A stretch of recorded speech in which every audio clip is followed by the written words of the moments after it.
it as soon as possible. It is the way in which we propagate our species. Please demonstrate how this is accomplished. So, what's next? I don't know. Hi, and welcome to Casual Trek, a Star Trek recap and ranking podcast brought to you by Nerd and Tie and Borg Daycare. Fed up of teaching your children? Stick them in a robot hive mind, never have to worry about them ever again. I am Charlie Etheridge Nunn. I'm a writer and I'm a fan of the role-playing game Paranoia. Hey, I'm Miles Labarto, science fiction writer, and while not a fan, for many years, I have been slaved to the Apple iPhone hive mind. Oh God, same. It's how we communicate, actually, just that vague beeping of the Apple hive mind. Pretty much. Yeah.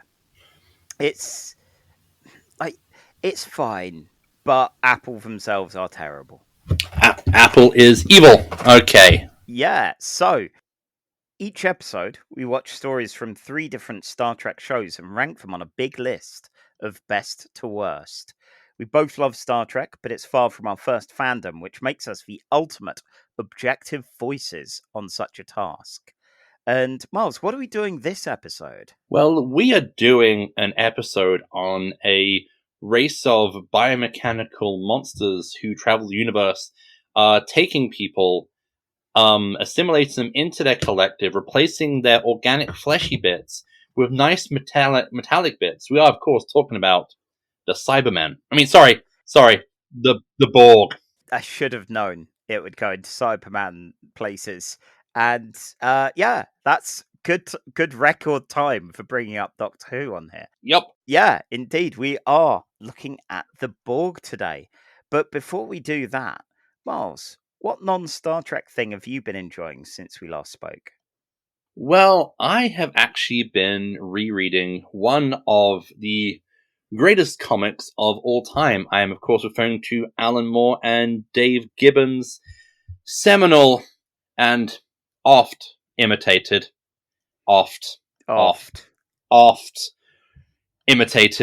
comic, Watchmen. That's the sequel to Before Watchmen.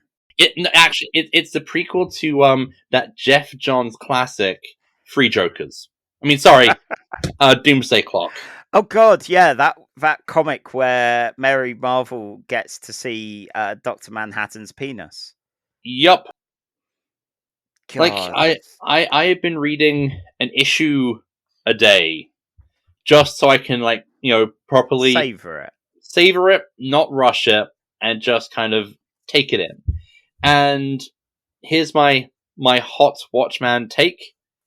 It still holds up. It's one of the greatest comic books of all time for a reason. Yeah, it's a good one. It's a good one. It's just, the fact that everyone post-Watchmen just decided to make everything grim and gritty and violent and a bit more rapey. That's a problem you have to kind of apply to it in hindsight. The fact that Jeff Johns won't keep ripping Watchmen for parts. Yeah. It's... Oh God, who was it? I was on a call earlier today with someone who might be buying the DC Heroes Adventures that use Watchmen off of me. And he was like, yeah, it's like an early version of The Boys. It's, oh dear. Oh no. Oh. Brat Pack by Rick Veitch is an early version of The Boys. Oh dear. Ecstatics is an early version of The Boys. Not Squadron Supreme. The Authority is an early version. There we go. Okay. The Authority is an early version. Mark Millar's Authority is an early version of The Boys. Youngblood is an early best move on, I guess. Yeah. Let's not talk about Youngblood. No. No. I just recently got over Youngblood's disease, so I don't want to get it back. Yeah, it's nice seeing your pupils back again. Oh yeah, I love having the correct number of teeth. Wow. And Charlie, what Yes. about you? What non-Star Trek thing have you been enjoying? Well, it's for Brighton Fringe, and I always like to try and go to at least a thing. And First of all, yep. for our non-Brighton listeners, what is the Brighton Fringe? So we have the Brighton Festival, which is where we get all manner of comedians and artists and musical acts, and it's all quite nice and fancy. And then you get the Fringe, which is, in theory, the slightly artier cousin to it all. The thing is, these days, a lot of it is about as expensive as Brighton Festival sort of things, and often as heavily booked. So my partner and I both won first and third places in an art trail treasure hunt last week, and that was a good reminder to do something fringe wise. And she booked us tickets to a celebration of 60 years of Doctor Who with fictional character Peter Fleming. And neither of us had any idea who this person was, but it was recommended by Stuart Lee, and that's a good sign that we're going to enjoy something. So in the past, not even week, in the past like 4 days, I've listened to every episode of the podcast Into the Archives with Peter Fleming, based mainly around the missing Doctor Who tapes, in that this is a fictional BBC children's television creator and occasionally actor and the like, and every one of his shows is missing. All the tapes of it, even though he'd tried purposefully relabeling a bunch of the Doctor Who tapes for destruction instead of his own, which, Power of the Daleks, yes. Oh. Ooh. So yeah, and a lot of it is increasingly weird, and any example of the shows that he either reenacts or has bits of audio that people have recorded from the telly are increasingly traumatizing for everyone involved. Sadly, he doesn't get into the details of his duel with Terry Nation for legal reasons, but both the live show, where he spent most of it going through the 60 years of Doctor Who and his varied acts of sabotage because his own equivalent time traveling doctor providing edutainment kind of show got cancelled. And it was good fun. And then he spent the last 2.5 minutes promising anyone to shout out the name of a Blue Peter presenter who he would then libel.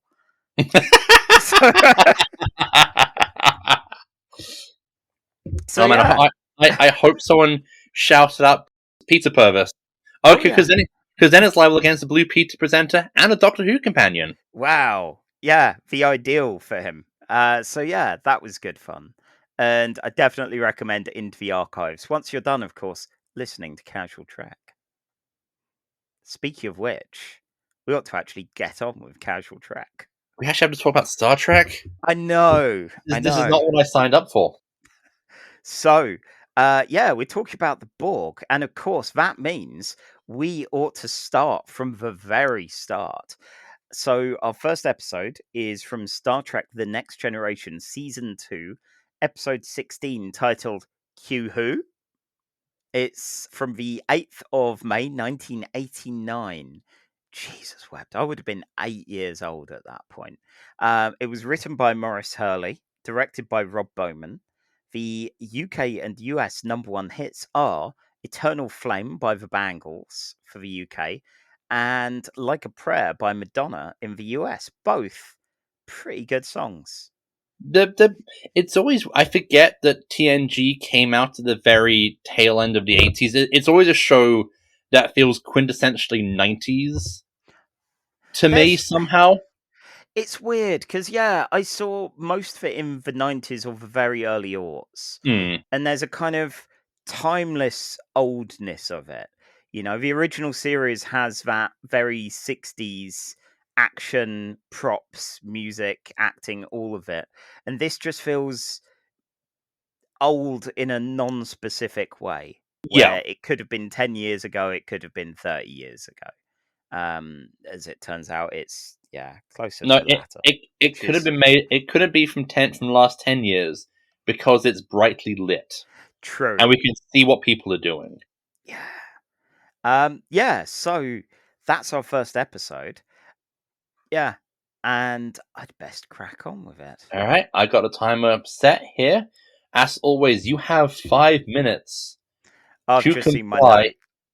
I am going well over. All right, because just so you know, if you don't complete this in 5 minutes, you will be assimilated, and your biological and technological distinctiveness will be added to the collective.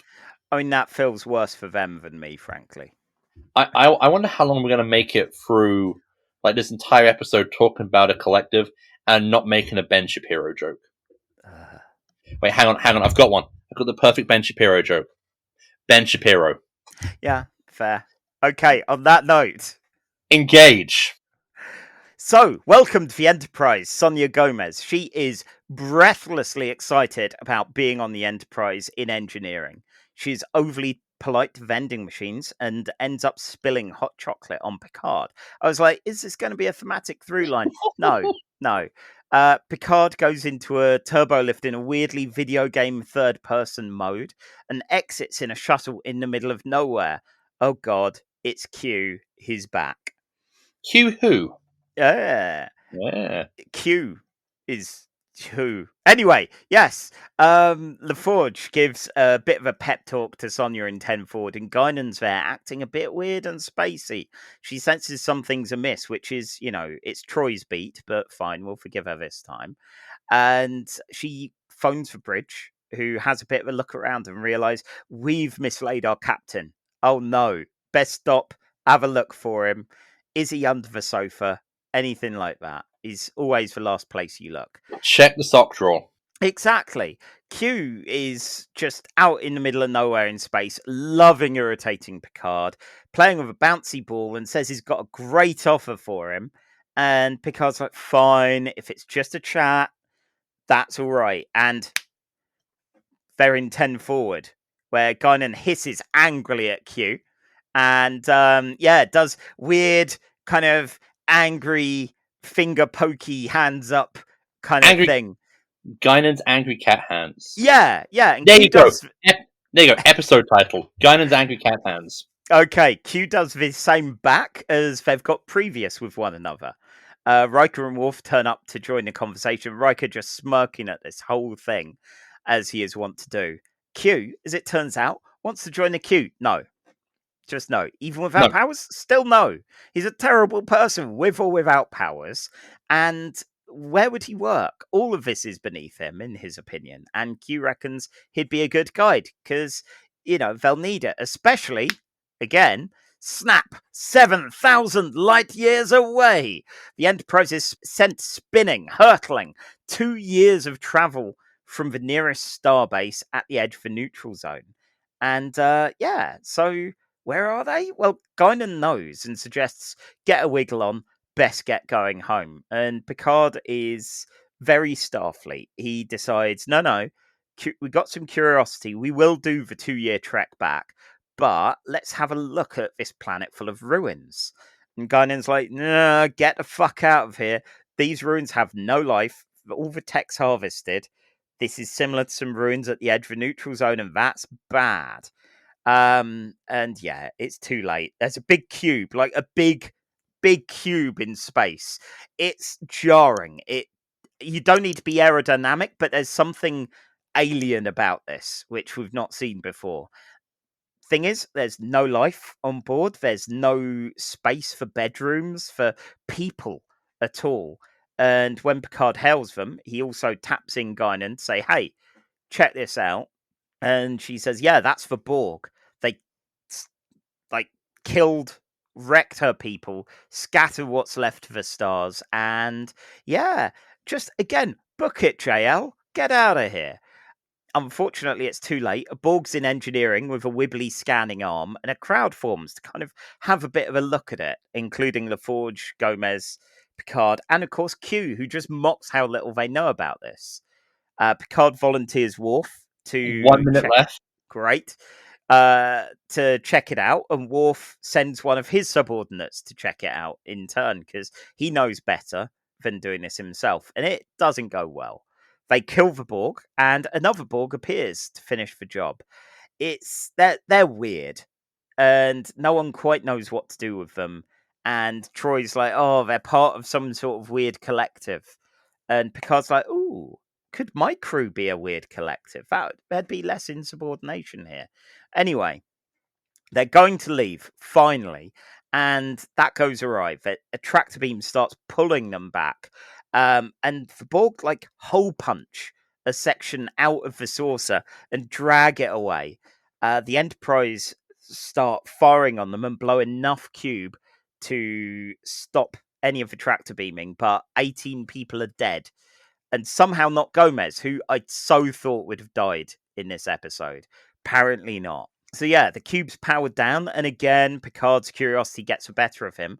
He wants to have a poke around. Oh no. Oh no. Well, before you get assimilated, we're gonna get the stopwatch going, and if you can get this done in 3 minutes, your organs remain on the inside and your arm will remain unwibbly. Ooh. And engage. Okay, so yeah, Picard wants to poke around, but not himself, so he sends Riker, Worf, and Data instead. And there's like this labyrinth, a mechanical labyrinth by way of the prisoner in there. It's very much a set, but kind of cool. There are Borg dormant in pods, and there's baby crying, which is really creepy. And it turns out they've got babies in drawers, and they've all been kind of Borged a bit. The cube itself is repairing at a rapid rate, and Borg start to wake up and move around, but they don't notice anyone at first because, it's not really a priority of dealing with them compared to fixing the ship. Again, alien and weird. And yeah, they get out, and the cube starts chasing the Enterprise down, shoots the shields down, proved to be immune to any weapons. It looks really rough for our boys, and Picard goes, "Yes, we need Q's help." And with a snap, they're back where they came from. And Q says, "Yeah, I get the message, but don't kill 18 people when you want to tell us these kind of things. Just, give us a call." And Q's like, "There are such wonders to show you and such horrors in the universe. Oh, it's going to be real fun," and then fucks off. And Guinan basically explains, yeah, Q's kind of kicked off a process that really shouldn't have happened yet. The Borg are now aware of the Federation, and that's not good. They've got like 2 years to get ready to prepare for the Borg, and Picard spins this into a win, going, "Yeah, it's all right. We've been complacent. We've rested on our laurels. The Klingons, for Romulans, it all feels doable, but something truly alien on an existential level is interesting." So yeah, I guess that's way to turn it into a win. Good work. The end. Right, 2 minutes and 4 seconds. 2 minutes and 4 seconds. I get to keep my limbs. You get to keep your limbs. All right, Charlie. Question for you. Yeah. Have you ever spilt a drink on someone who has direct firing power on you? Direct firing power? Like, I've definitely spilt a lot of drinks. As a dyspraxic man, it's kind of default kind of thing that's going to happen. I don't think any of them had the ability to fire on me, or I hopefully not the will to. When I worked in a hotel, I once knocked a glass which spilt an aperitif on the general manager of the hotel. Oh no. And it was quite funny because one of the people on his table gave me a £20 tip for doing that. I guess so. When? Cool. Oh, cool. You meant firing like that. I thought you meant actually firing on me. Like, no. Yeah. I've definitely spilt drinks on my old late employer from the comic shop a number of times. I'm certain on at least one manager in the varied office jobs. I did at a work Christmas do manage to spill a drink of whiskey on myself and someone else at a pub, and I was like, "Oh, I'm really sorry," bought her a drink, and said, I'm sorry, at least most of it got on me. And the worst thing is, she was like, I know you. This happened last year as well. Like, we'd had simultaneous Christmas do's at the same pub. It's like, oh, she was like, you said exactly the same thing. It's like, oh no. Oh no. Oh no. I was drunk enough to have evidently forgot. But yeah, anyway, that kind of embarrassment aside, yeah, this, like, I don't know about you. It's been so long since I've seen any of these, and my memory is so awful. When I saw Sonia Gomez, I was like, she's kind of adorable and great fun. She's doomed. Like, she is doomed in this, and she survives. She not only survives, she's in lower decks. That's a captain. Yeah, well done, Sonia. Good work.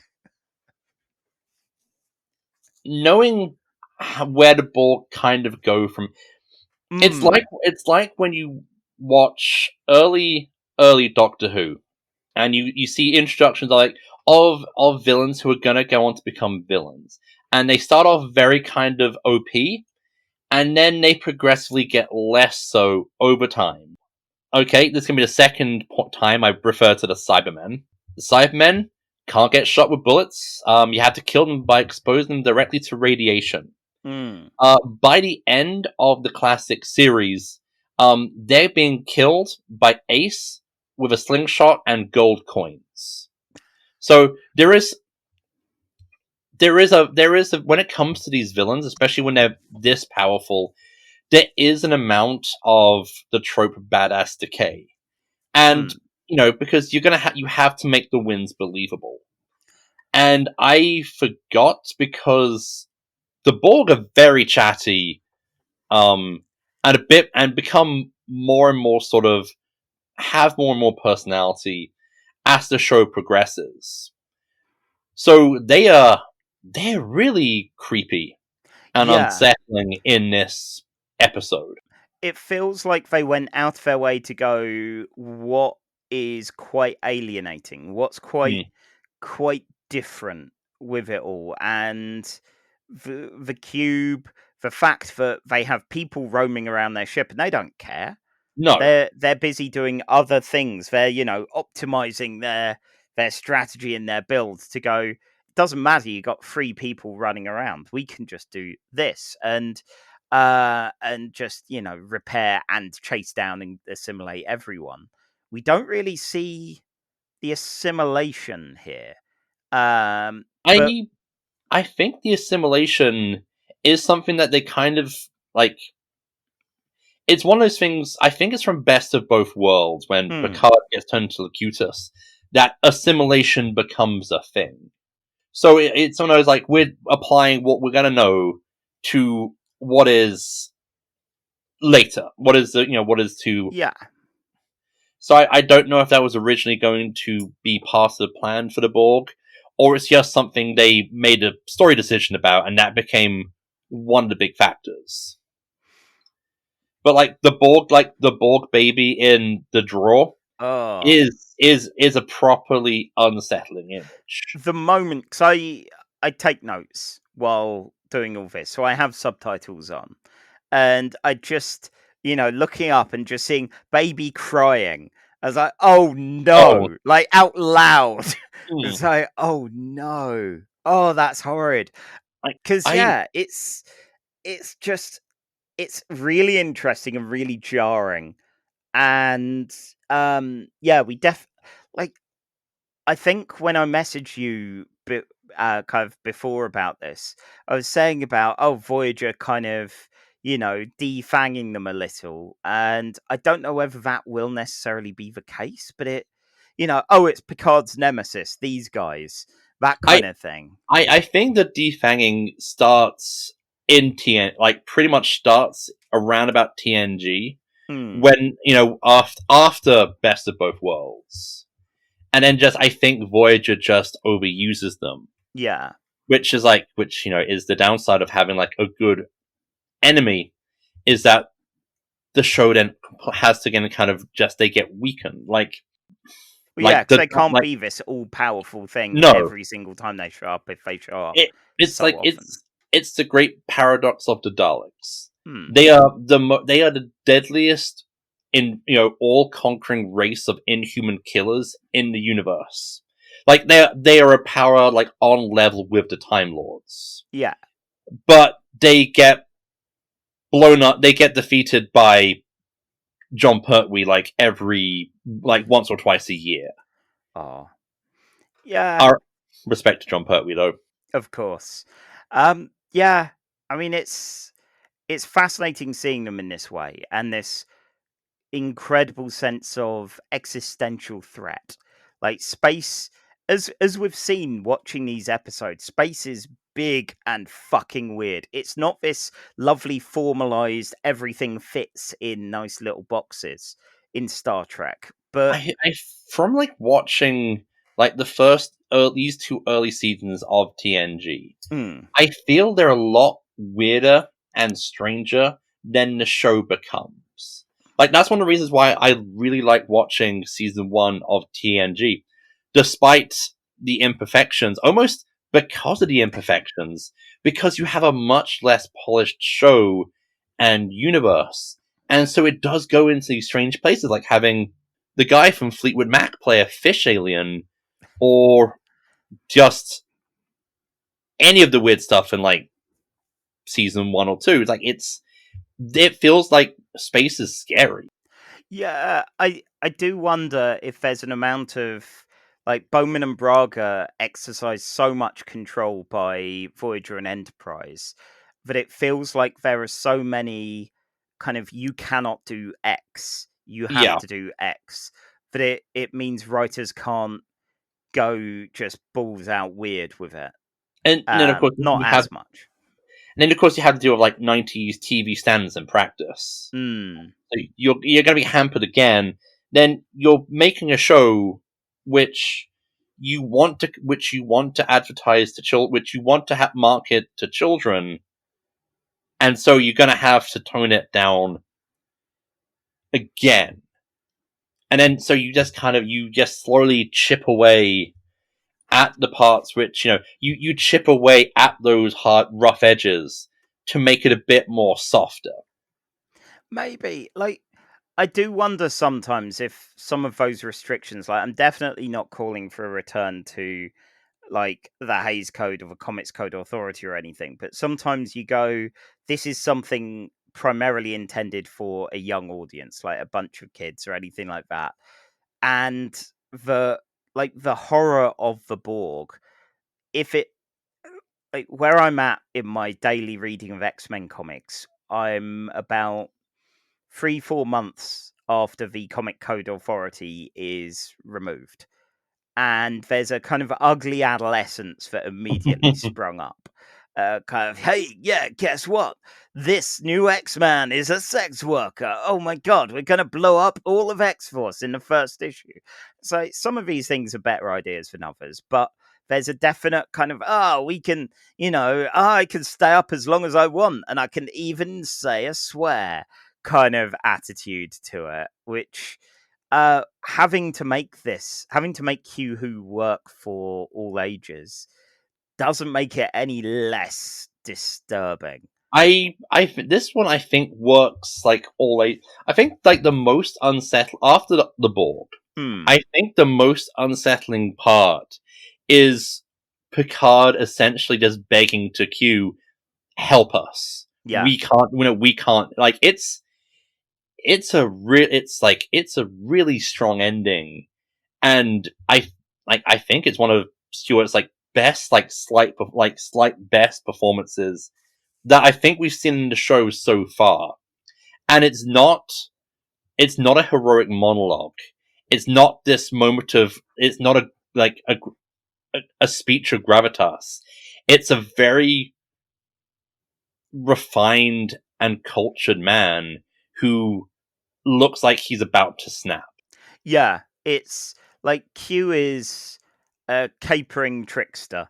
John DeLancie hams it up beautifully in an incredibly tense episode. He is just draping himself on the set. And I like to imagine that John DeLancie just did that. And they were like, let's film around it. Fine, we'll let you do this. Just caress for weird side paneling Stupid. It's like he's wearing nothing at all. Nothing at all. Nothing at all. Ugh, stupid, sexy Q. Oh, dear. But yeah, I like that it isn't like sometimes there just isn't a win. No. And in this case, Picard having to go the best thing to do to save the crew. We've lost 18 people just like that, just incredibly quickly to make a point. That's horrible. And Yeah. at that point, you have to go, there's bigger shit out here than me and Yeah. us. The Federation isn't the big dog of anything, Fine. Let's, we couldn't do this without you. Sadly, that's just how it had to be in this time. And it's incredible that this A Q episode ended up being, the episode that introduced the Borg, the kind of the final big nemesis of Jean-Luc Picard through first, like, Best of Both Worlds, First Contact, and then every single season of Picard telling us, hey, did you like First Contact? It's odd that these people who have no, like, in their first appearance, there is no sign that these will be the final boss of Jean-Luc Picard, but there we are.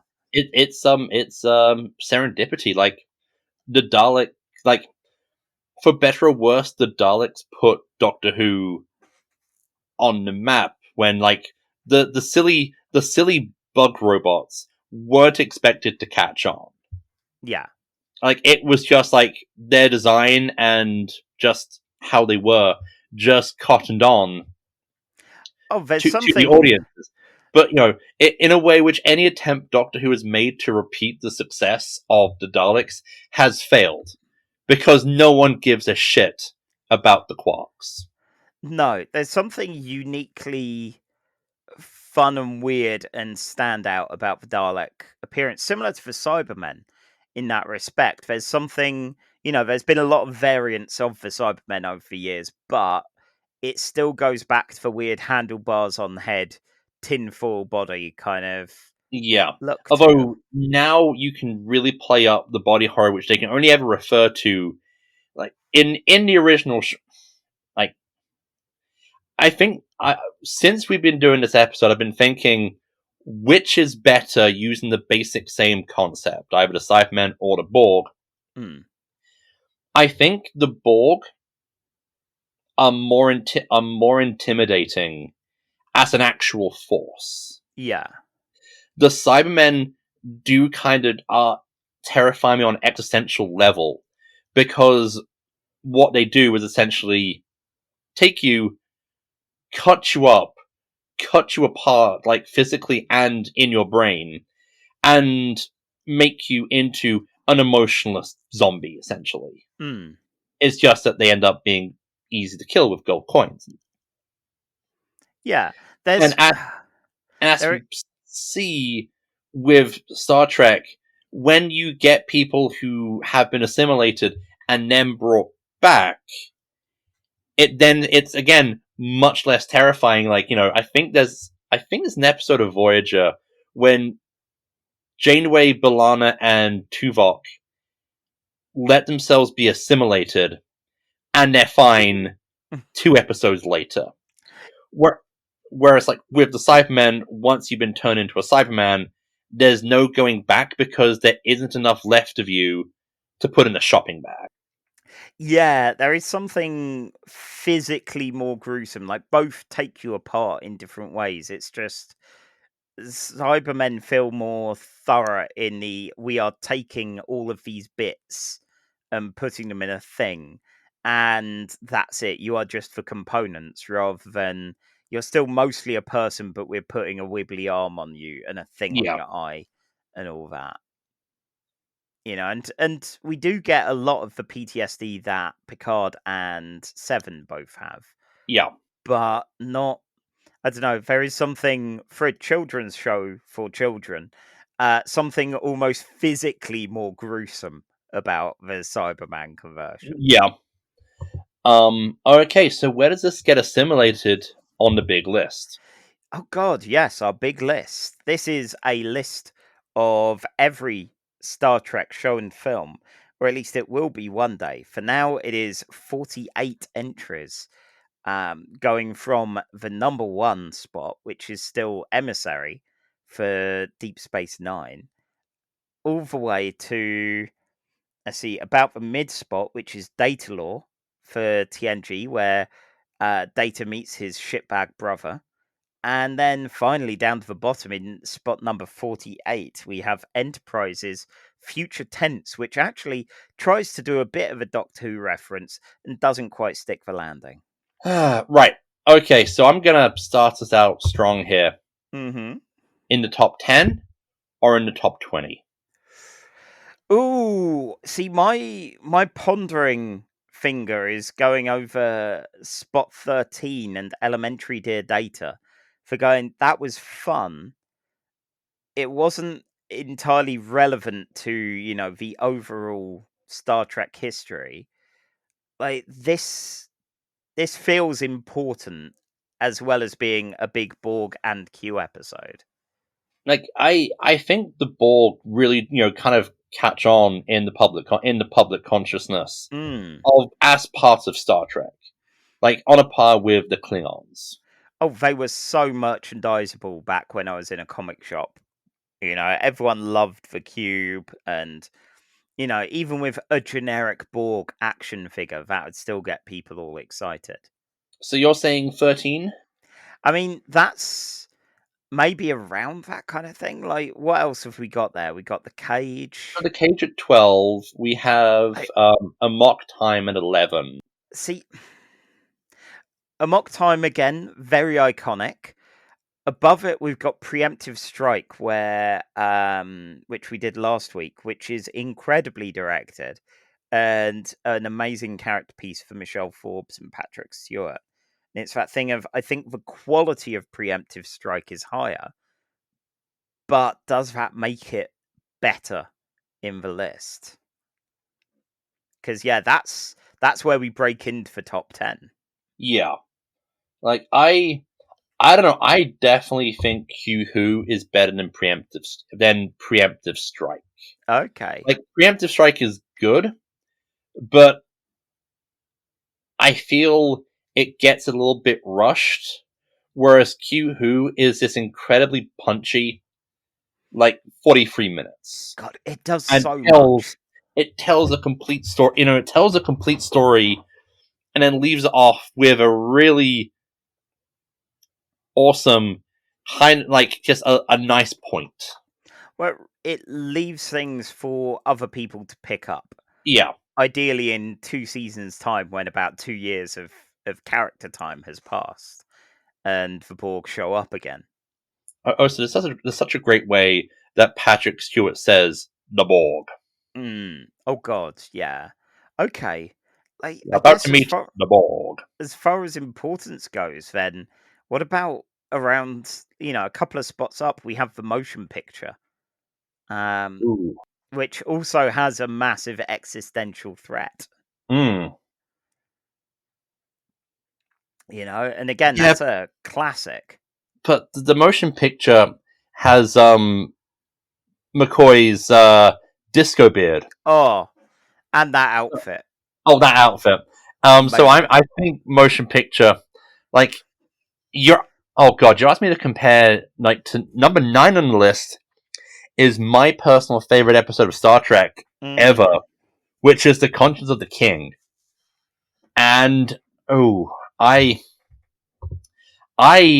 might have to say that this is better than Conscience of the King, and that's difficult for me. That's difficult for me to say because I love Conscience of the King. Yeah. But like this is fantastic Star Trek.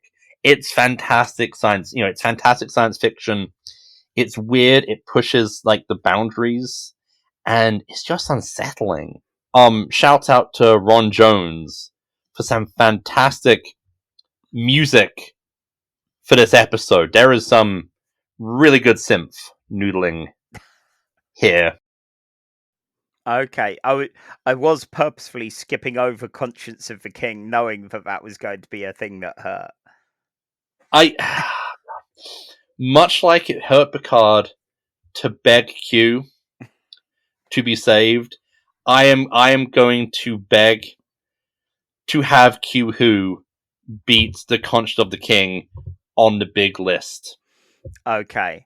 Do you want me to say it? I need you. Sorry, hang on. No, wait. Okay, you want me to do my Patrick Stewart?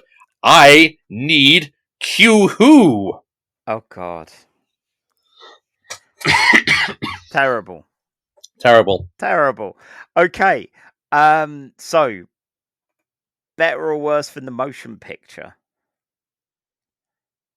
Oh God. Yeah.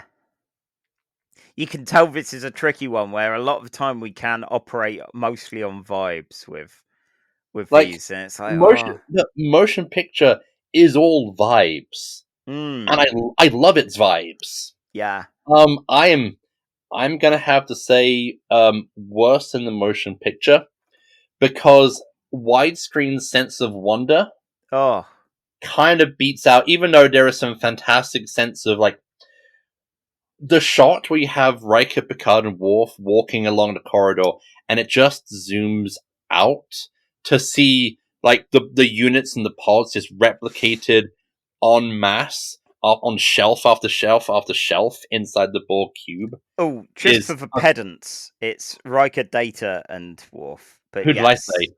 Picard. Yeah, Picard doesn't go in there. Like, as curious as he is, he has people for that. Well, that's why you have a Riker. Yeah, exactly. Yeah. So Patrick Stewart doesn't have to go on location filming. I mean, yeah, location being probably another soundstage, but it's all over there, I assume. Okay, so yeah, that feels like a good place for it. That is the new number 9.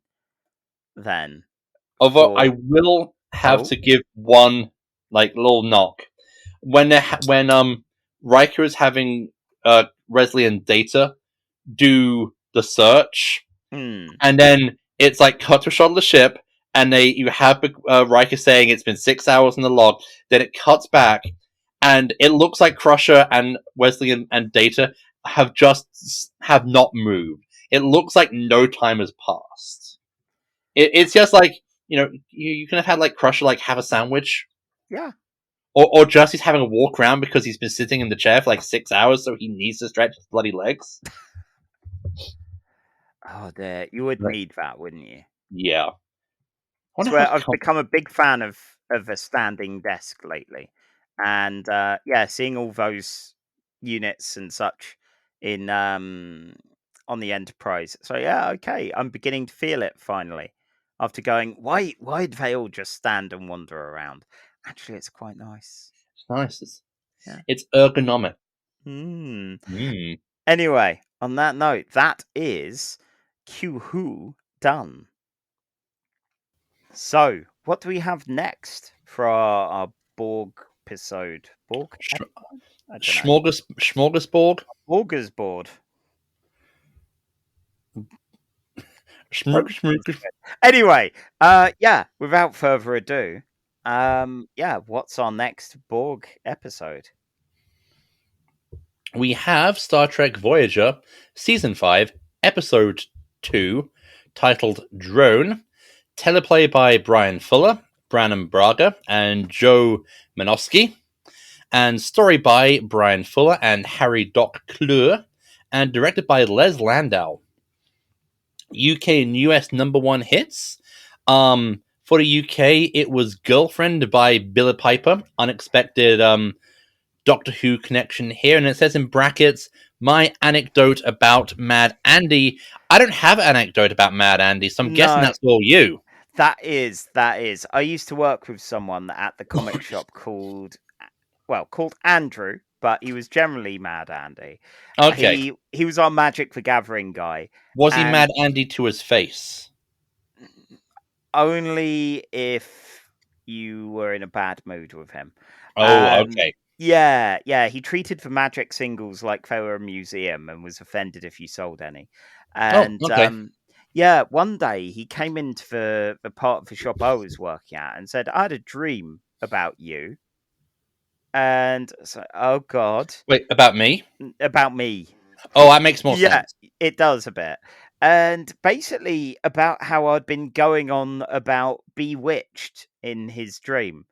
And he got it in his head that I was obsessed with Bewitched, which then went into also obsessed with Billy and any of those kind of pop acts. And I realized I'd not heard any, but it's like, okay, that's fine, I guess.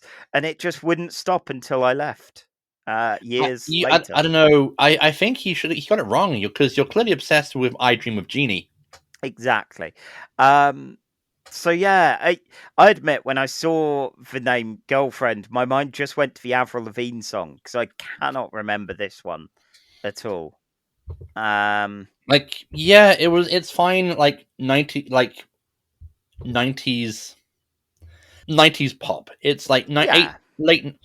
Then then after that, the US #1 was 1 Week by Bare Naked Ladies, which might be a first on our show to have an episode to have a song which is parodied by Weird Al. I'm shocked we've made it this far. I know, and even you know what's even better? Hmm?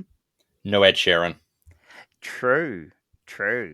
Yeah. Oh Yeah, man, 1 week. Like I like 1 week. It's one of those tracks from that era that I will gleefully go back to. And while I will definitely play it on Rock Band, my partner Emma is one of the few people that can do it on vocals on Rock Band. oh, Yeah, that takes some skill. I admit, like I hear the song and like it's like the American Pie. I can only hear the Weird Al version where it's called Jerry Springer and it's all about Jerry Springer. Of Rest in course. peace, you exploitative Weird person. you exploitative bastard, who at Yeah. least is won over on Donald Trump by attempting to pay for a sex worker by check. Okay, good. And on that note, I believe you're the one providing the recap this time. I So, am. when you're ready, engage. We open with Seven of Nine trying to smile in a mirror, and she's not really getting it. The Doctor walks in. They are going on a mission to explore a nebula, and the Doctor's really happy about it because he recently got his mobile emitter, which means that Robert Picardo gets to go on other sets. And so he wants to make it like he's got a nice picnic. He's got a thermos. He's got a camera. And Seven of Nine is just nope. We're just here to do the job. We're here to just go out and look at that nebula. Paris, B'Elanna, Seven, and the Doctor fly out in a shuttle and leave some foreshadowing for building a Delta Flyer, which will become a podcast in a couple of decades' time, hosted by Tom Paris and perpetual Ensign Harry Kim. Aww. The nebula starts going wibbly, and so they have to get beamed out of the crappy shuttle, and they do. But the Doctor's holo emitter is damaged in cross transport, and the Doctor pleads for B'Elanna to fix it. B'Elanna immediately just sticks it on a coffee table and plans to forget about it. And then the mobile emitter starts growing tentacles and starts interacting with the ship's technology.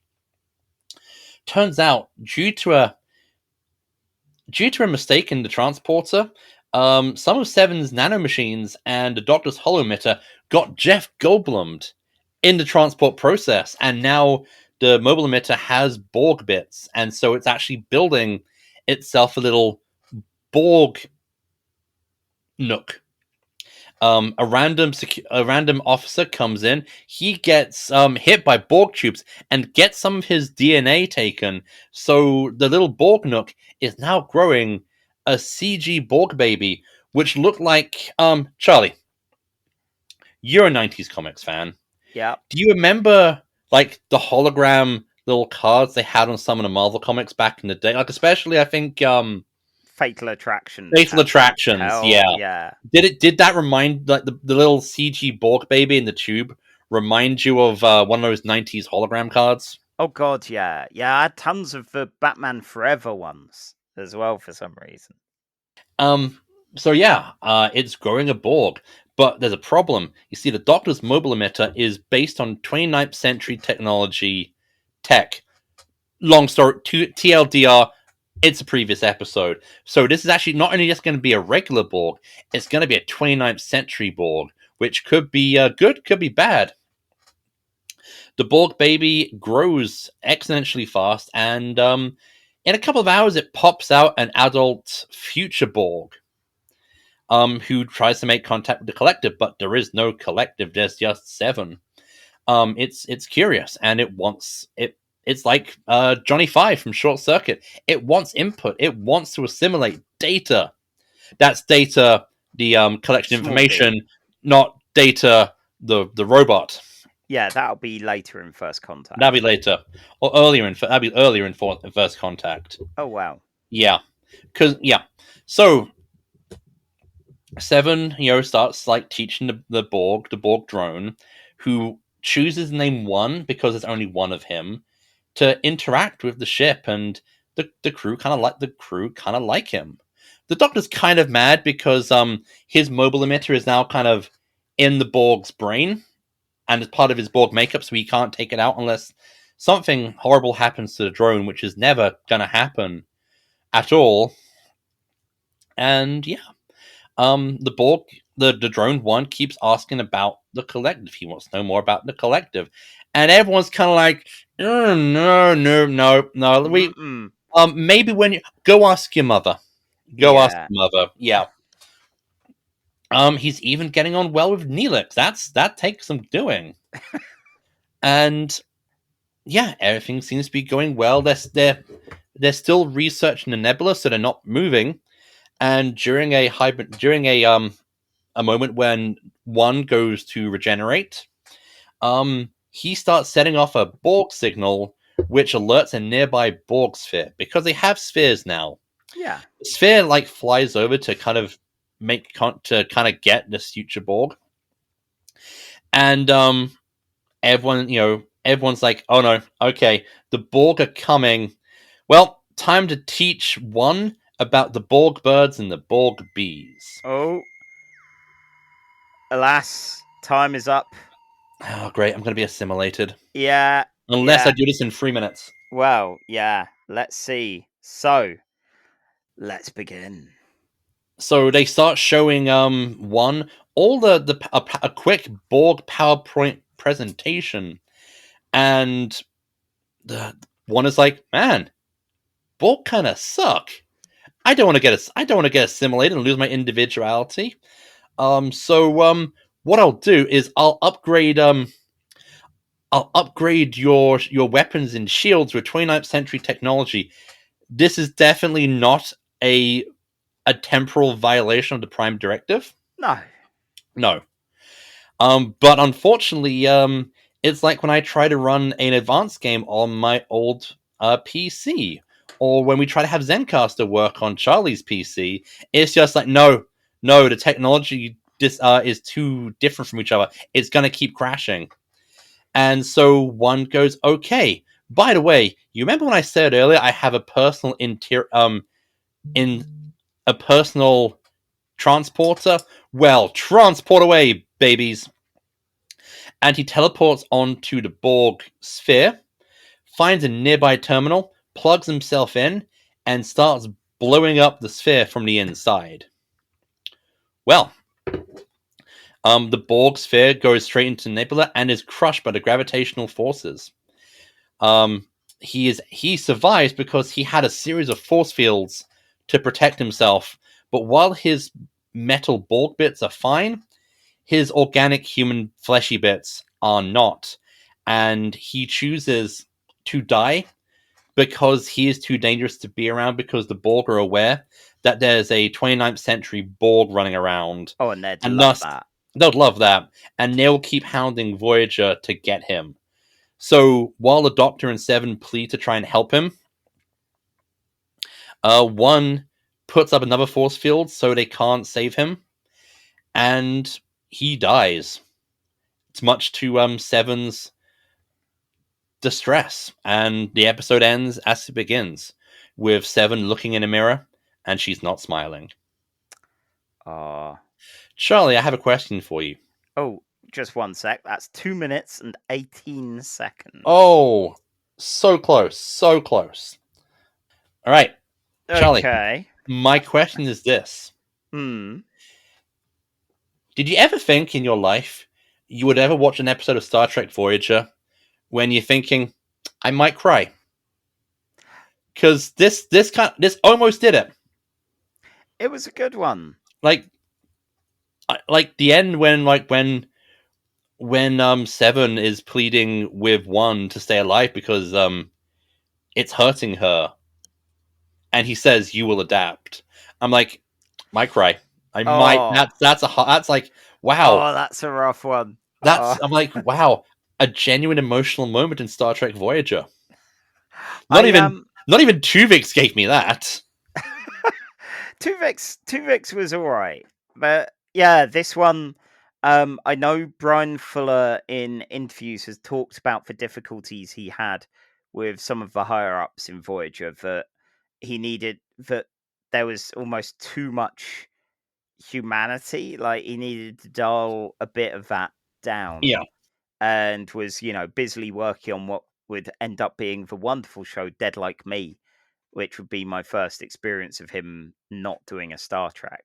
And yeah, you can tell this is someone who's still going, fuck it, let's make it emotional. Now, I personally I've never seen this one before, and I saw on, I think, IMDb or Memory Alpha, the original intent was for this to be a kind of future Terminator style Borg episode. So I came into it expecting that and got something entirely different.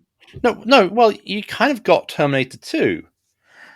Like, if you think about it, you kind of have the same arc of one has the same sort of arc of the T-800 in T2. Another, I can't help thinking when it comes to Terminator 2, I can't help think of the line from the first episode of Spaced. You want emotional, I can be emotional. Jesus, I cry like a kid at the end of Terminator 2 with the hand and the thumb. Yeah, the thumb. I know now why you cry, but it is something I cannot do. Oh, Arnold. Yeah, dear. Arnold. Right, like, in the heart. So yeah. Yeah. I kind of got Frankenstein vibes. Especially from One, especially with how awkward his mannerisms are. Well, he was definitely an alien presence. Like, while he was a kid, it was like, oh, it's like training a toddler or a small child, but one that could kill everyone here. You know, people dealt with him with a healthy amount of fear, but also still let him in enough that he felt for Seven and felt for this crew. And for Seven, who, like, I remember at the start of this episode, I was like, oh my God, of course. Like, she wasn't insecurity or anything, but as someone that came from a violent enemy to be just into star charts and shit, it was like, oh, that's quite nice. You know, you tend to get, join our party, you'll be good at fighting, not join our party, you'll be good at space maps. She's kind of the Spock. She felt very, I've not watched a lot of Voyager since I stopped watching Voyager when about season 4. And out of later episodes of Voyager, I think I've only seen Bride of Chaotica, because that's the black and white Flash Gordon pastiche where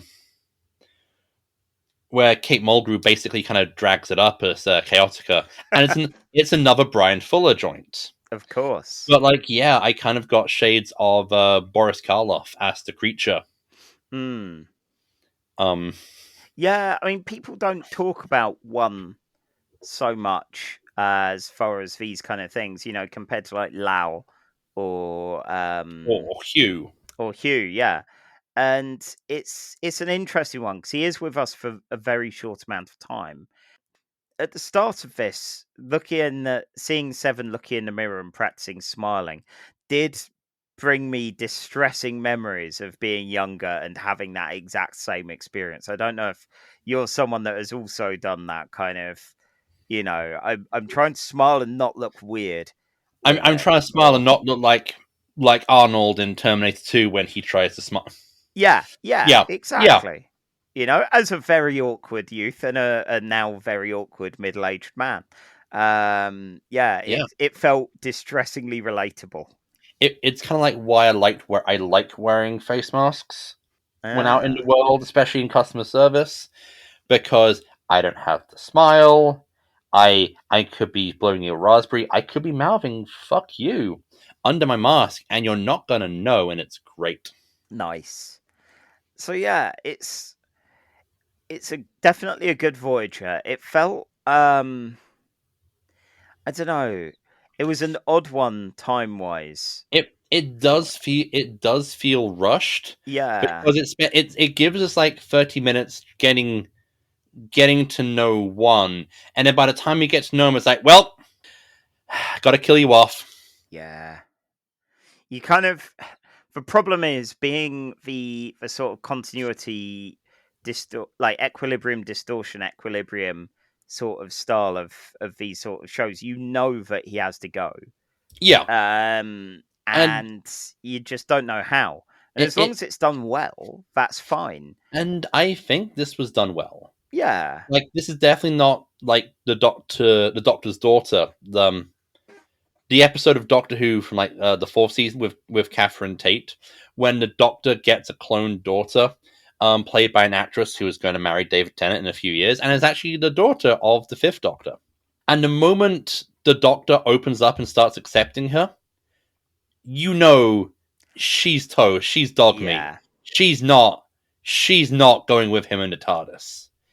And like, yeah, it all depends on how you execute. And I think this executed it well because his death isn't primarily centered around Seven's pain. He makes like his death is he makes a choice Yeah, to sacrifice himself for the ship yeah, for and the for the greater crew, good. for the greater good. Yeah, and it's sad that he's doing this and he knows that it's going to be sad for Seven, but yeah, he learns to empathize enough and to be enough of a person Mm.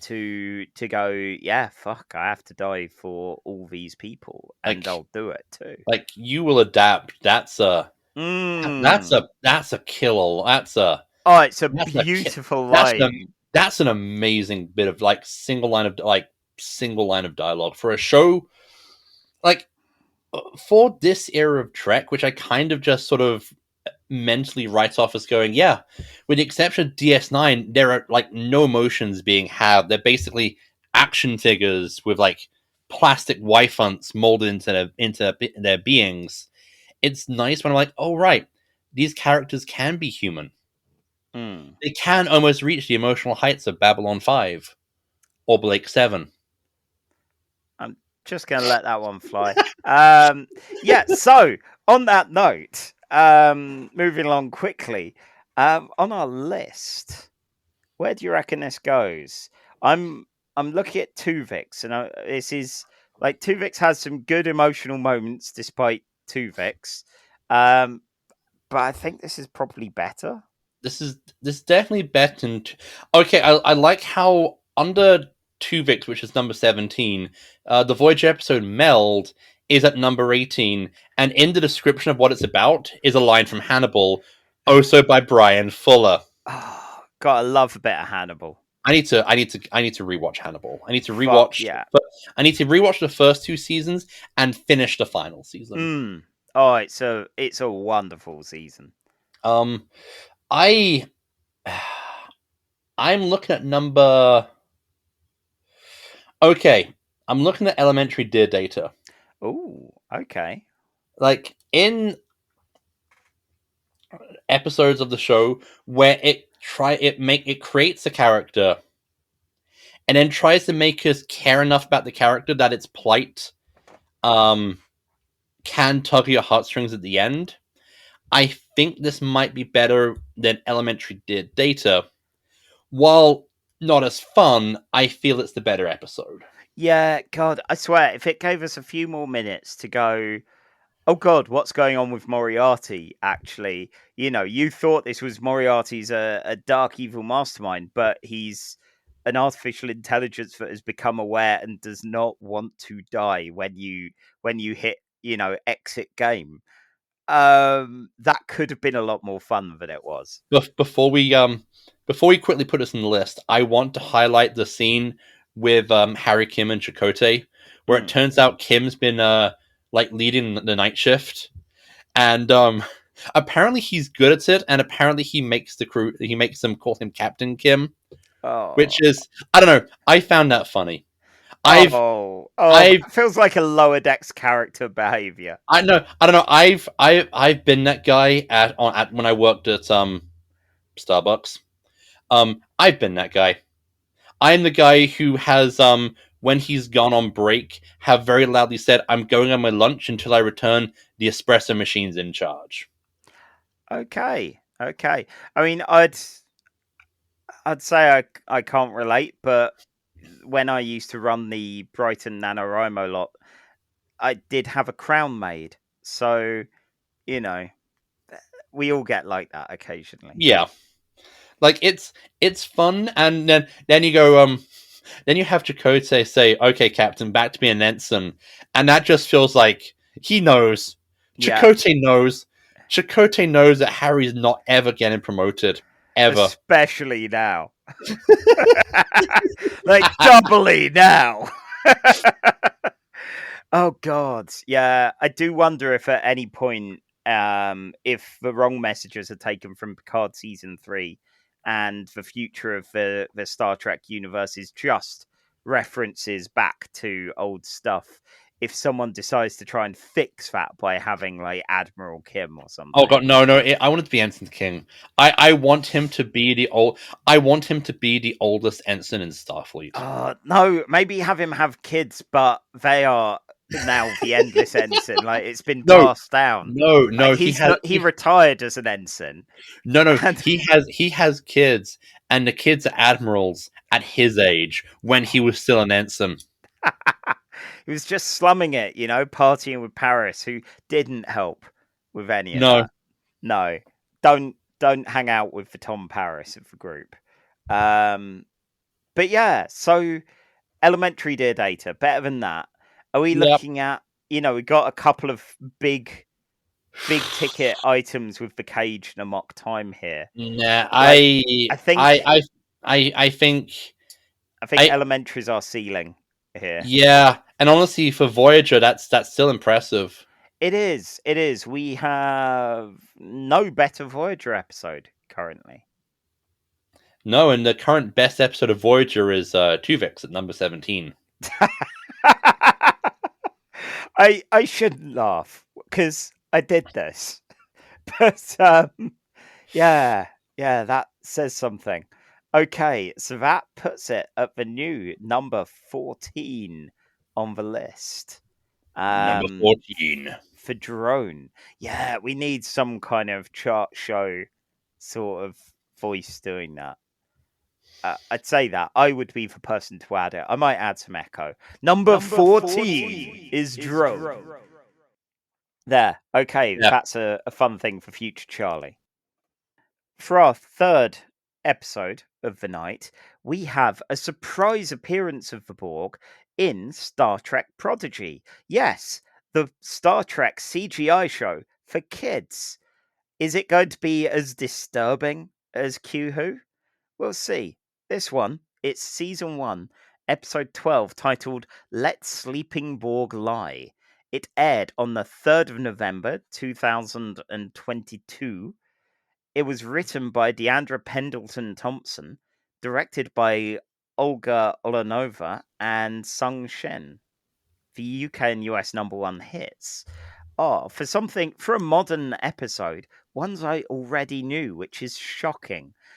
First of all, for the UK, it was Anti-Hero by Taylor Swift, who, yeah, she's good. Yeah, I like like her.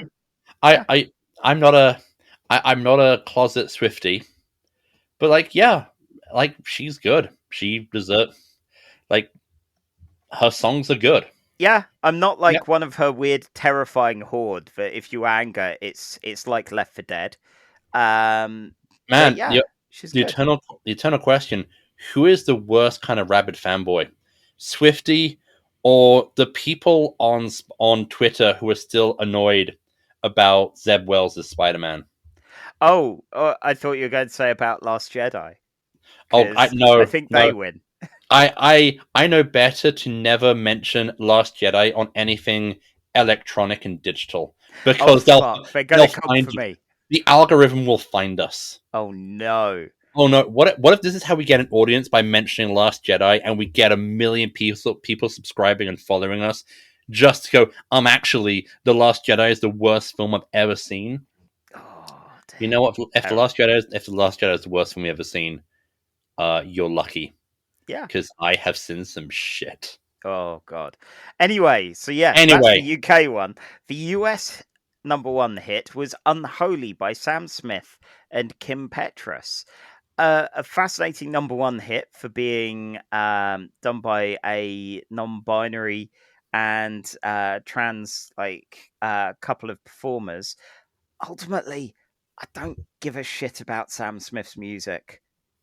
I've never it's a bit dirgy, and then this time they're trying to go, "Ooh, I'm a bit saucy here," and it never quite lands. no, Nice but try, but it's better than Ed Sheeran, but yeah, still, yeah. yeah, Charlie, are we old? yeah, we're Yeah, old. we're old. Yeah. Oh, thanks. Thanks for that. No Just problem. bring me right down there. On Anyway, that note, you've got 5 minutes. yeah, okay. All right, let's get your energy up. So because you got 5 minutes to recount 25 minutes of television, can he do it? No, Probably not. no, No, no. no, no. This is me. Anyway, he's still not beating my record for that one Discovery episode where I did it in with a minute and a half to spare. One day, That's I'm still coming for that record. do it. I want you to. I want to. Okay. I want to see you try. And with that in mind, engage. So, we've missed a lot. So previously, the protostar has been sabotaged. There's some kind of weapon that's going to destroy anything Starfleet shaped that gets near it. And our gang of kids and hologram Janeway are currently in there hoping to meet up with Starfleet. Oh dear. This is apparently the plan of John Noble from Fringe, the diviner, who's from the future and hates that Starfleet made first contact with his people for some reason. We see all of this in a hologram simulation on the protostar. Jankum Pog, who is still the best, wants to find this weapon and gets everyone involved with the search. They rip up everything, but it's Gwyn, the diviner's daughter, who finds a small note on the bridge saying it's down here, opens it up and finds a subdeck that no one knew was there. And the weapon, it looks kind of like a weird spiky wheel of death. It protects itself from phasers. It looks like a Mass Effect. It looks like a Mass Effect thing. There's a Pokemon that looks like this when it's all curled up, and I can't remember its name. I might add it in post. Anyway, Starfleet would know, possibly, but of course the ship can't go near them without, them blowing up. But good news, there's a dormant Borg cube nearby, and they'll probably have knowledge the group can steal to help with the weapon. That's not a terrible idea, right? This must be a new definition of the word good that I've been previously too unaware of. Yeah, Hologram Janeway feels that as well. She's not a fan. She's already dealt with the Borg and suggests maybe don't do this and is not listened to. Elsewhere, we get real Janeway, who's on another ship looking for the protostar. She's got a fun trill assistant and has had to give up coffee. I'm so sorry. Oh no, that's so sad. Yep. Anyway, Jason Alexander is there as a doctor. It is kind of delightful, and the diviner is mumbling about rescuing his daughter while playing at being unconscious. We'll probably get to them in some other episode. Back to our crew, and Jankum Pog, who is loving being in a Borg cube. There's so much stuff to wander around and play with. There are sleeping Borg everywhere, paralysed after what I assume are the events for Voyager finale, which I saw when it aired, but can't remember because it's been forever since that happened. The group need to find the vinculum, a word I only know because of Vampire the Masquerade, and they need to plug someone into it. Zero offers because they were part of a collective before and should be all right with it. This proves to go a bit wrong. Zero floats in like virtual space, chatting with the Borg who are aware of Medusans and unaffected by seeing their true form, which is kind of neat. Zero might not have a body, but they can still get assimilated into the collective, which is not great. Meanwhile, hologram Janeway sees that the protostar is being scanned, and the gang need to get Zero and get out of there. Bit of a problem, though. Zero don't live here anymore. The weird sphere is back and all Borgy, and there's a Rhino Man Borg. What a world we live in. That's awesome.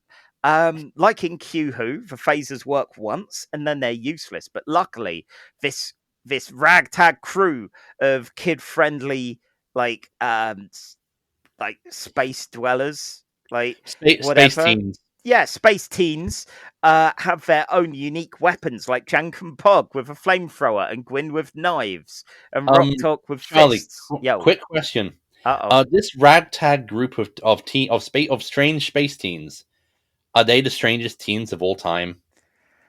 Alas, no, not these ones. They're not the X-Men. Exactly. So yeah, they end up wrecking a bridge, and yeah, they get captured mostly. 1 minute, which is a bit bad. The Borg are aware of this weapon, and they call it the living construct, and they don't care for it. So their solution is assimilate the protostar, assimilate the crew, then deal with the weapon. The crew are not happy about this. Gwyn talks Zero out of being assimilated, and thanks to the power of heart, it works. Also, not having a body also probably helps. There is a resistance is not futile. So yeah, and the other drones are shut down, at least for now. Zero's aware that the weapon can't be turned off. They can't go to Starfleet, and seeing a distress call nearby, they decide at least they can do some real good, even while they can't do this yet. Yeah, and that's about it, apart from the real Janeway, who finds the wreck of the starbase that the protostar destroyed. We'll see that in a future episode, I guess. The end. Oh, ha! I'm gonna tell you something which you would hate. Go on. If you had just said, if you had left it at they go off to do a Starfleet, which they do. They leave. They do. Kids. Yeah. If you had stopped then, you would have been 10 seconds off your time. Oh. You would have done it in 5 minutes. But like you hit the alarm went off just a second before you said the end. Oh, okay. I'll take that. I'll take that.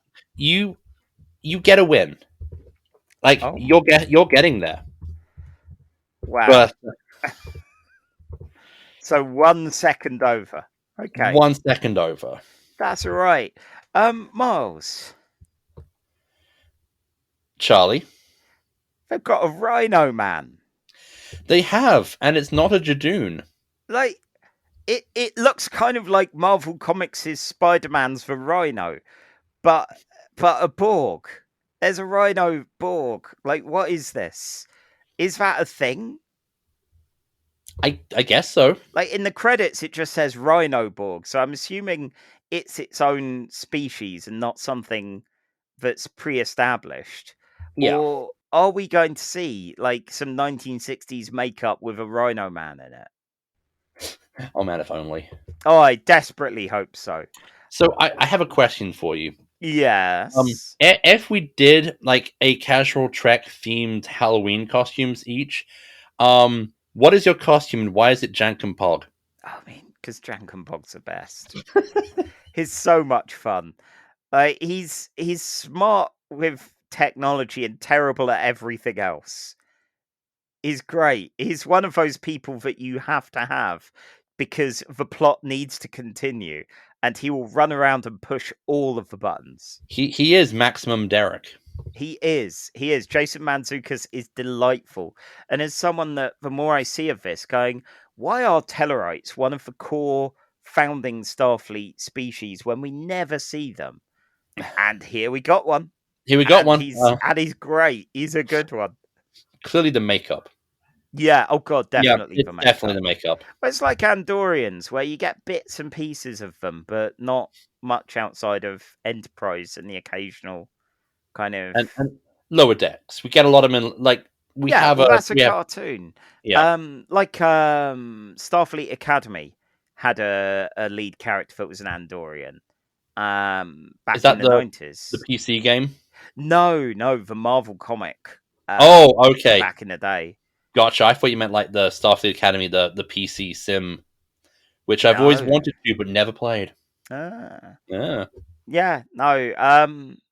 So yeah, it's an interesting one, this, especially watching Prodigy out of sequence, because the episodes so far have been fairly self-contained, but still with very much an ongoing narrative. Yeah. Also, the Borg are really creepy here. The Borg are surprisingly God, like if this was a kid's cartoon of my generation, no. I'd have loved that. No. Oh, it'd have been great, but like it would have been toned down. Yes, yeah, God, the kind of Bureau of Standards and Practices sort of things would have not looked fondly on this. But yeah, it's fascinating seeing, again, literally a kids show this time, and it gave me real Q Who vibes when they were wandering around and it was all off. Yeah, it really is kind of boils it down to those core components of what like make the Borg work, which is akin to like a zombie horde, which is they're not going to rush you. They're just gonna overwhelm you with sheer numbers. Yeah, they don't need to run. They don't need to rush. They don't need to fight. It's just they will win because they have the numbers, and eventually you'll tire out. Yeah.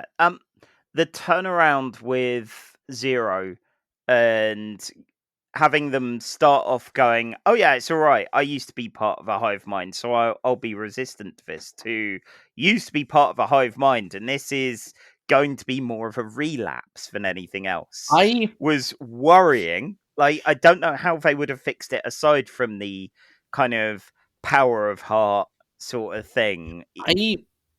I kind of got the vibe, given like what we get inferred to in the flashback, that for whatever reason, Zero had to like reveal himself to the crew, and hurt them, and that I kind of got the feeling that he almost wanted to kind of be subsumed. What? Them. Of course, they're them. Okay.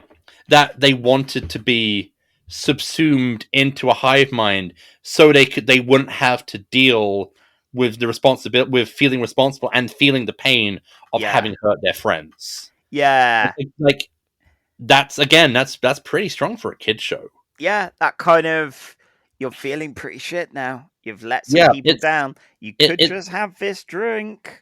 I know you're trying not to. It's like in Avatar. Like when Aang burns Katara when he's trying firebending for the first time, and then that screws him up on wanting to learn firebending for a good chunk of the rest of the show. Yeah. God, I was going to ask for a moment. Do you mean the blue alien one, or the? No, the last Airbender in the US, the Legend of Aang in the UK, because they have different names. Well, think about it. If I say the word bender to you, I've never heard of it as that. I've only heard of it as Avatar: The Last Airbender. Okay, I think like I heard like when it was first being shown in Nickelodeon, it was because like you know, like the slang term bender in UK slang has a very different and more offensive meaning than it would in the States, and they use the term bender a lot. Yes. Yeah, that did, as someone who grew up in the 90s where that was thrown around a lot. American listeners, Urban Dictionary. We're not saying it on. Yeah. So yeah, it was an interesting episode. I'm curious about both the real Janeway and her crew, and I didn't think that I would get invested in this lot when we saw the first two. I want to go. I might just go back and kind of watch the show properly in my own time. That said, the ad I got at the beginning of the episode was for Transformers Earthspark, another Paramount CG kids cartoon, which I started and need to continue because it's a lot of fun. I've heard very good things from my Mad Robot colleague Matt Hardy, who is my friend that's an authority on Transformers. Wow, if he's a massive fan of it, then you know it's a good one. I'm just a raving incoherent when it comes to Transformers. And I'm fairly ambivalent. I loved it as a child. My parents got a bunch of old ones from the Sunday market and then would get high trying to change them when my brother and I were asleep. And oh man, I miss the Sunday market. Oh, it was very good. And then when the film was about to come out, the first Bay film, I bought a Generation 1 DVD. I watched an episode and a half and realized you can't go home again, and then got rid of it and didn't bother with the films. You see, the best G1 is of our generation is the UK, is like the Marvel tie-in comic. Especially a lot of the UK stuff written by Simon Furman back in the day. I think in terms of storytelling, Transformers has done better in comics than in cartoons. Like, you have the stuff like Morning Meets the Eye and Lost Light by James Roberts, which was amazing for a toy comic. I don't talk about the Bay films. No. Like, the Revenge of the Fallen might have been the angriest I've ever been watching a film. Like, how I felt about that film, I think, was how people felt about The Last Jedi. See, they'll be after you now, not just me. Oh, God, yeah, fine. Anyway, we are drifting away from the point which this is a good episode, but we are finding ourselves talking about Transformers. It's hard to talk. Like, the Borg stuff is great. It's good. It's well done. It's creepy. It's well animated. We really don't know these characters, so we might have to be very uncasual about Prodigy and watch it because So as far as that goes, it does put it at a difficult spot on the list because it's got a bunch of things in its favor.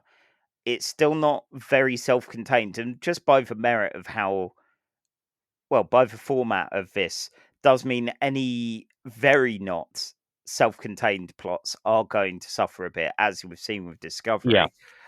And as I'm sure we will see with Picard, which, we'll get to some more Picard at some point after a stiff drink or two.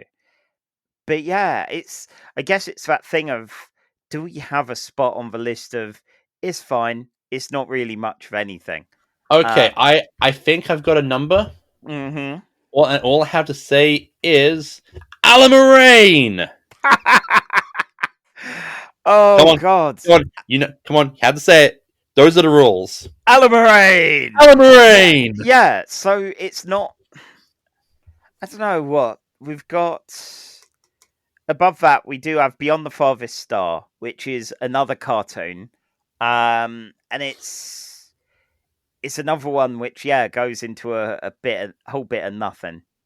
Like, really, it's got some lovely visuals actually in a comparative level, but like I would say on a list of 50, it's soon to be 51. The stuff we have in the bottom 10, from like the 40 to 50, doesn't get bad until I would say either 47 or 48, with the 4 from Voyager at 47 and the first episode of Picard at 48 respectively. Yeah. And then you got like 40, you got Move Along Home. 41, we've got, of course, Grappler Zorn appearing at the Encounter at Farpoint on Tuesdays at 8 p.m., 2-drink minimum. Then we got 42, the pilot for Prodigy, Lost and Found. So this is definitely better than the pilot. The pilot, like Lower Decks, I felt was fine, but there was a lot of room to improve. So I think that's my flaw, definitely. And I think there's definitely an improvement. Like Dal. Oh, I care about him now. Is a lot less annoying. Yeah. He's a lot less of like he's a lot less of like the wants to be cocky, I don't care about anyone but myself kind of street rat. Ugh. But yeah, it's okay. So, God, just seeing now, Cat's Paw. I loved Cat's Paw. That was very stupid. That's all the way down at 37 now. God, this does make it a top-heavy list, which is worrying. Frankly, it's worrying for the future. Okay, so, yeah, I think better than the pilot. Is it better? Is it okay? So it's better than the 2 pilots. So it's much better than the triple body horror, which is more triples, more troubles, more tribbles at 43. All right, is it better than the Changeling at number 38? Oh, that's difficult because I quite liked that sort of like. And 39 is Beyond the Farthest Star, which is the first episode of the animated series, which I really like. So honestly, see, I think it is definitely of a comparable style to Beyond the Farthest Star because it's got some really nice ideas, but it is very much, 20 minutes of. Yeah. So, is it? I think this is the ultimate. This is the test. Is it better or worse than, one more time, Alan Moraine? Oh shit! I think I'd rather watch Move Along Home out of them, but I've got a fondness for that. I feel a lot of our audience probably don't. I think we've Stockholmed ourselves into loving Move Along Home, if only because Alan Moraine. Yeah, basically that. So, are we saying this is worse than Alan Moraine, but better than Grappler Zorn appearing at the Encounter at Farpoint? Yeah, I think so. That works for me. Cool. So that puts it at 41.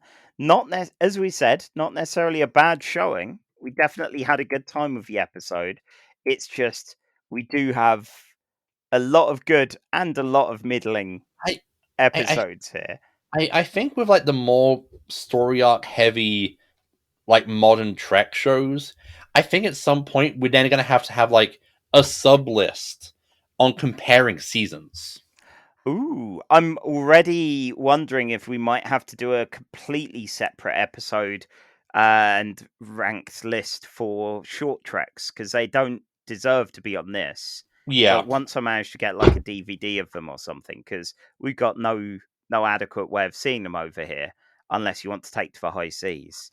They're not on the Paramount Plus and the haven't seen them on there. So yeah, but one day we might just have to go, okay, if we want to do something a bit different, just go through, rank all of them on one episode or something. Yeah, works for me. So we have ranked it. We have performed our objective casual duties for this week.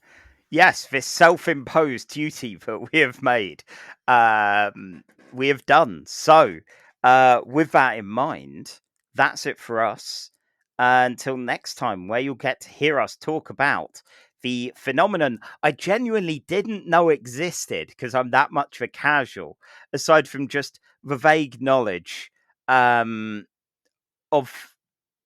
the thing that has caused this name, but we'll be talking about Badmirals. Wait! You had no idea that military higher ups in military organizations are capable of doing bad and morally questionable things out of some perverse idea of personal glory or the greater good? Distressingly, I did know that, and that Star Trek has a lot of really shit admirals, but I didn't know it was a thing with a name. I didn't realize it was a named trope, but of course, in this world where TV tropes will have to define literally anything that goes on, it's Badmiral time. So yeah, we'll get to see some of Starfleet's worst people in charge. Wonderful. Yeah. And yeah, outside of the show, where can we find you, Mars?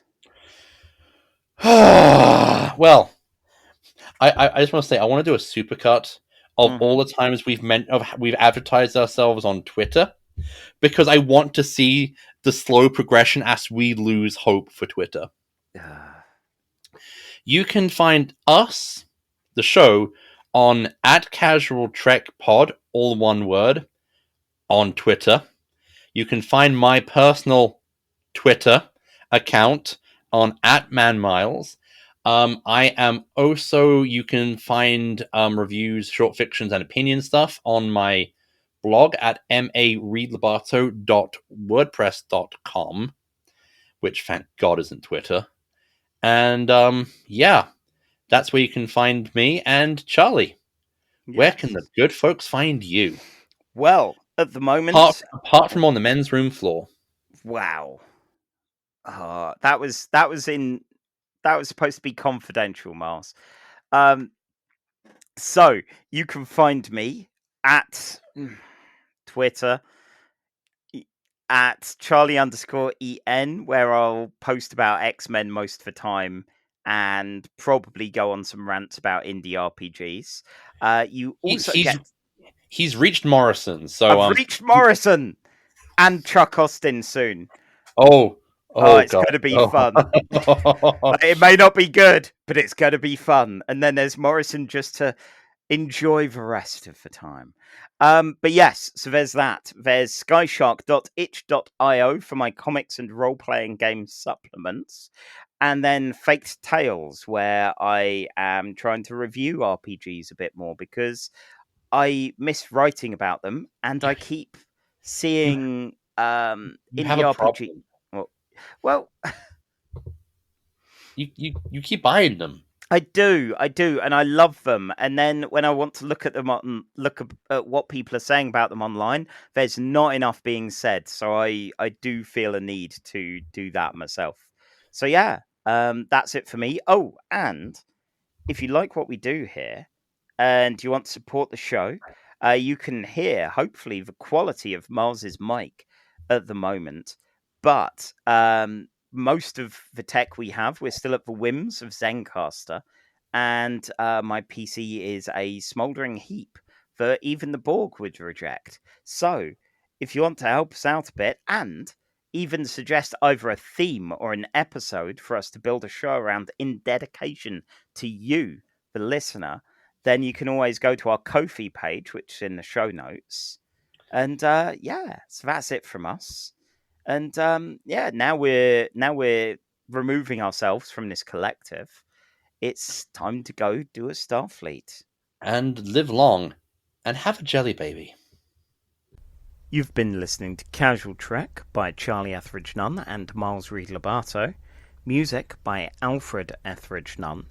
Casual Trek's part of the Nerd and Tie network. And if you want to support us monetarily, because you love what we do that much, you can now do that by going to Ko-fi and looking up Casual Trek. There's a link in the show notes.